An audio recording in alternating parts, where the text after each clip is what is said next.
Our bout opener, 10 rounds, this in the super flyweight division. Brought to you by Golden Boy Promotions and Triple G Promotions in association with Taken Promotions and Xanfer Promotions. Your three judges scoring at ringside, Tim Cheatham, Eric Cheek, and Chris Flores. When the action begins inside the ring, referee in charge, Robert Byrd.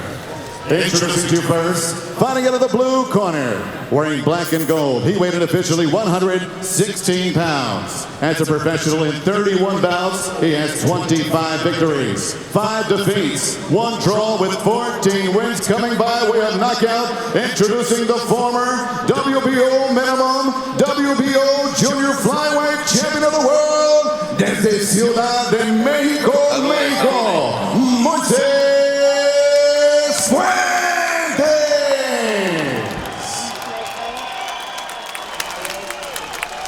And his opponent across the ring, fighting out of the red corner. Wearing tonight black with red, he weighed in 114 3/4 pounds. This 48-fight veteran holds a professional record, 46 victories, including 38 knockouts. Just 2 defeats. He is the former 4-division world champion de Managua, Nicaragua, Chocolatito, Gonzalez.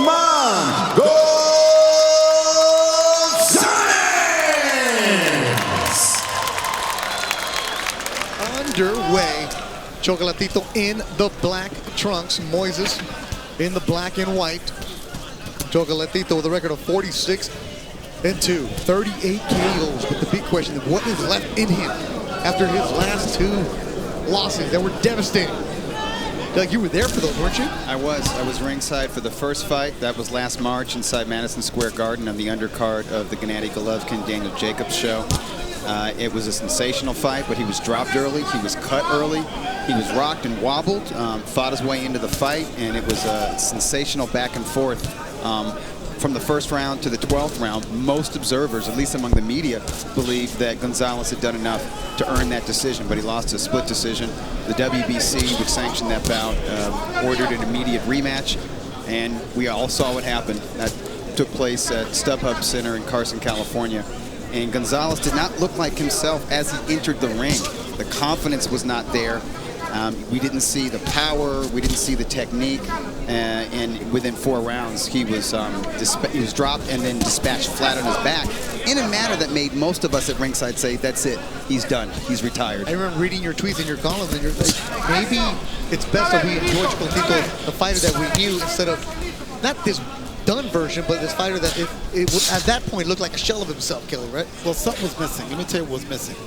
In the first fight, there was a lot of headbutting, which Chocolatito was cut up pretty bad from. In the second fight, he held his hands higher to avoid the headbutts. So he's doing right now. So where you bring your hands at is where how you're going to box. It changes your style. Because Chocolatito's hands are usually laid underneath his chin, and he moves his head, and he doesn't get hit with punches. But when he has his hands high, like he has them right now, he's trying to avoid the headbutts, but it's taking away the style of Chocolatito. So he's made to advance, not to be on defense. At one point, he was probably one of the baddest dudes on the planet, right, Doug? You're writing about him? Absolutely. When he was a strawweight and a junior flyweight, I thought he was pound for pound worthy, and he absolutely destroyed his opposition. If he didn't blow him out, he broke him down to late stoppages. The only fighters that could go the distance with him were very special, like a young Juan Francisco Estrada. He took him the distance, and that was a great fight that those two waged at 108 pounds in late 2012. Those were really the glory years for Chocolatito, and unfortunately, most boxing fans in America didn't get a chance to see him. They didn't see him until he had moved up to flyweight and then later junior bantamweight and was showcased on HBO, often packaged with Triple G. Chocolatito, 31 years old. He can still be a force in the division. First round winding down in Las Vegas. Roman Chocolatito Gonzalez, Moises Fuentes is at the T-Mobile Arena. Tiempo! Managua, Nicaragua's own Roman Chocolatito Gonzalez, Moises Fuentes in the white trunks. Fuentes, 30 years old. A few years ago, Fuentes stopped Ivan Calderon, the Puerto Rican, and Calderon never fought after that. Fuentes, reading one of the Mexican newspapers, said, "I know what Chocolatito is. with the Chocolatito we're going to see tonight is not the one that he was a couple years ago. I made Ivan Gonzalez retire. I'm going to make Chocolatito retire. I'm not trash talking him. It's just the fact. It's reality. You know, he's right about that. I'm not scared of him. He's right about that. Calderon, a Puerto Rican legend. Chocolatito Gonzalez, a Nicaraguan legend. But after a long career, if even a great fighter sticks around too long, he can lose to anybody. And Fuentes is not just anybody. He's a former title holder himself. He's been world class for many years. I'm seeing blood from his nose and cut around the left eye, but I'm also not seeing the kind of pressure and volume punching that we're used to seeing from Chocolatito, although he put together a nice combination just then. Yeah, he can say he's not scared of him, but it doesn't look like it right now because Chocolatito's coming up strong, Kevin. And there's no head movement for Chocolatito. That's the major thing that's missing. Chocolatito attacks and then he defends. Attacks, defends. He's attacking and he's holding his hands up in a position like Ricky Wright used to do and catch punches. Right there, Chocolatito would slip a punch and counter. That's what's missing out of Chocolatito. That's the magic. Landing that straight jab to the right eye of Moises Fuentes, cut on the eyebrow. And that's a cut from punches, Beto. I didn't see a clash of heads. And that's a lot of blood, and it's obviously bothering Fuentes. Quickly. Chocolatito threw a lot more punches in the past. Like right there, he threw 2 punches, but he would counter again. What's missing is the counters. So the knockout has definitely affected him psychologically. In the past, he'd been going for it? Well, in the past, he would have been pressing from the opening bell, but I tell you what, he's looking excellent in this round, too. He's dominating the round so far. I wonder if Fuentes is kicking himself for not trying to jump on Chocolatito in the first round when maybe he had some doubts. Fuentes' face all bloody, cut from the right eyebrow, bleeding from the nose. A strong round from Roman Chocolatito Gonzalez. Beautiful left hook to the body, then a hook to the head from Chocolatito on the inside. A lot of respect between the two fighters. As Fuentes said, an opportunity to beat Chocolatito does wonders for my career right now, the age of 30. Right now, it's all Chocolatito controlling the second round, moving around, landing that quick left hook. And no body punching. Where is the body punching from Chocolatito? That's what's missing. Yeah, Gonzalez was known for his body attack. He's cutting up the face of Fuentes, going upstairs exclusively in the second round. The bell coming. Fuentes pawing at that right eye. Fuentes winds up with the right. That's blocked. Oh, that could have been a clash of heads. No, that was on Chocolate. Well, they both, you know, their heads collided, and I do see the blood now trickle. So that was from a headbutt. It wasn't from a punch. Watch your heads with Robert Bird telling him, the referee, we're in the third round, scheduled 4-10 between Chocolatito Gonzalez and Moises Fuentes. Thanks to all of you watching all over the world. Tonight a Canelo Triple G rematch. Moises is the taller, rangier fighter. He looks bigger. I don't know if he's heavier than Chocolatito at this point, but he weighed in heavier than Chocolatito. He came in at 116 pounds. Chocolatito was just under the 115-pound junior bantamweight division limit. I think Gonzalez, he's showing some good form. It's just not his vintage form. It's not the pressure, power combinations, body and head, and the tight defense that we're used to seeing. He's kind of showing us a little, you know, he's boxing a little bit on the outside, picks his spots when to press, picks his spots when to drop the combinations. And Fuentes, to his credit, is trying to mount an attack here in the third round. Fuentes trying to slug with Chocolatito. Usually, Kevin, where's the body attack? Nothing for Chocolatito. He's going all upstairs. I see an abandonment of style. I see an abandonment of technique and strategy. Chocolatito usually goes to the body, goes to the head. He doesn't go backwards. There's some changes in style. Like right there, he throws his combinations, punches. There's a stop of the action. Usually, you can never get a punch in. That's true. He was perpetual motion. That's true. Could it be because of the way he fought the last 2 times? He's trying to change everything? Psychologically, this game is 90% psychologically, 10% physical. So you gotta remember one thing. Psychologically, the question mark is he scared to get knocked out? And Fuentes does have some power in his hands. That was a couple good overhand rights that moved Chocolatito back there to Chocolatito. Well, like Fuentes about to quit a second ago. He went all the way down to the ground. It looked like he was sagging to the canvas. I wonder if he was hurt to a body shot or if there's just so much blood in his everything, and he's feeling overwhelmed. And then you also see him blowing his nose. So he's been bleeding from the nose, bleeding from the right eyebrow. A bloody Moises Fuentes tonight in Las Vegas. It's only the third round. Chocolatito usually moves left and right and do a combination punch. He would go left and right and do a punch. Like right there, throw a punch, then move again, do it again. He never gave you a chance to throw punches. There is something changed in his style. I can see it. It's very evident. Could it be he's just trying to get a couple rounds and feel it out? Maybe. That's not Chocolatito. That's not your style. So he's a buzzsaw. He's got to keep coming. Effective, effective, effective. Keep attacking. Head movement. Maybe that's not him anymore. Well, guess what? You change your style, you change your game, you have a chance of losing. We're going to find that out. Is Chocolatito going to become that buzzsaw, or has he completely changed his approach? Third round winding down. Chocolatito Gonzalez, Moises Fuentes in Las Vegas. On the night of Canelo Triple G. Gonzalez is his back to a corner.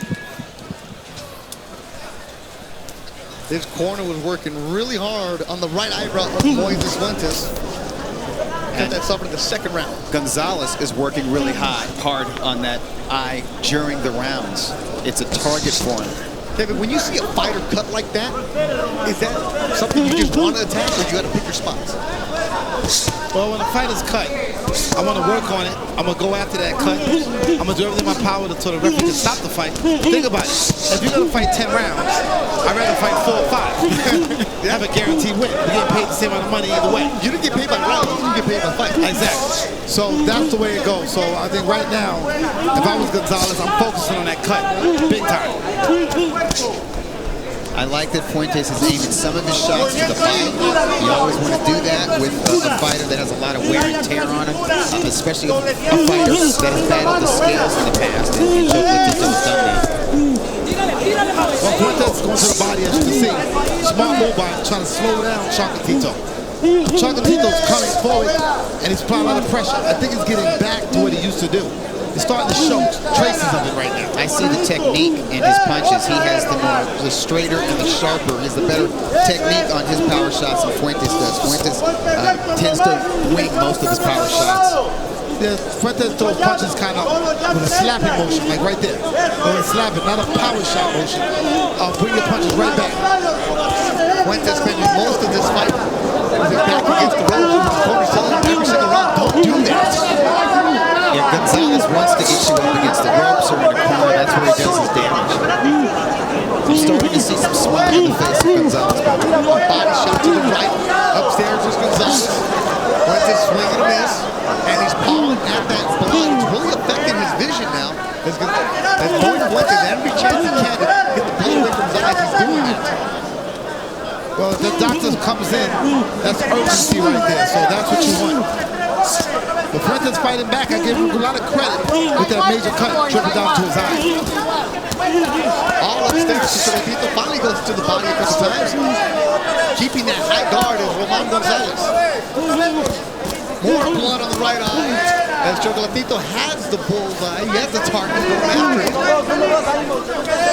Gonzalez has dropped some beautiful combinations. I love the hook to the body, the hook to the head. I like the uppercuts from both hands. His left uppercut is beautiful. You do see some swelling underneath the left eye of Chocolatito. Sometimes his cheeks swell, his jaw swells during fights. Even fights that he's dominated that have gone the distance, I've seen that happen with him. Solid rounds for the fighter from Nicaragua. Hi, brother. 5. Let's go.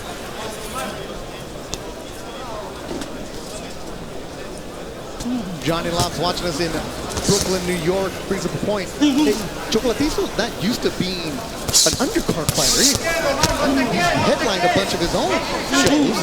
How's that different, Kelly, when your role has switched? Well, it happens with music groups too. You got to remember one time, Britney Spears was the undercard of NSYNC, right? All right. And she outperformed them. So what happens is roles change. It's just like in boxing.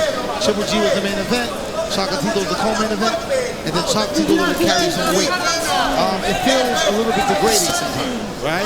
Because you got to work your way back up. So he understands that after his last 2 performances that he's got to work his way back in position. So it's only right that, you know, he's where he's at right now. But It makes him hungry. I like the underdog. I like being the underdog. I've been underdog since day one. So this is what it's about. Does it look like Gonzalez is fighting like an underdog? Like he's fighting to stay in boxing, to keep his career going? That answered the question. There it is. The Chocolatito looking over him. What a drop. And it is over. Oh my God. Chocolatito Gonzalez. You answered your own question. No, Chocolatito answered that question in emphatic, oh my gosh, emphatic fashion. He's worried about it, but was that like just a perfect right hand? Almost like an overhand right? Like a hook. Looked like a hook to me. Was it? I gotta see a replay. Oh, but it wasn't like it was blindsided. He didn't have him in any kind of danger at that point. He just landed the perfect shot. That's all you need. See, people understand something. When we throw punches as fighters, the punches that I've knocked many men out, I never planned or programmed. Those are punches that I threw just in a mix of punches and it landed. Okay, so when we throw punches threes or fours. One of them might catch you and hurt you, but I didn't plan on knocking you out. So where's the shock to everybody else? I got to see how this happened. Got him in a corner. That's where he likes his opponent. He missed with the right uppercut. He comes back with a hook to the temple. And a right cross. And the lights went out. He buckled. Well, the punch you don't see is what knocks you out. They were about, I would say, they're like he's right on top of him though. He is so close. A straight, what a right hand, a solid right hand. That's a nice right hook. The end comes officially 1 minute 44 seconds. Round number 5, referee Robert Bird steps in, ends this contest. Your winner by TKO from Managua, Nicaragua, El Chocolatito, Roman Gonzalez.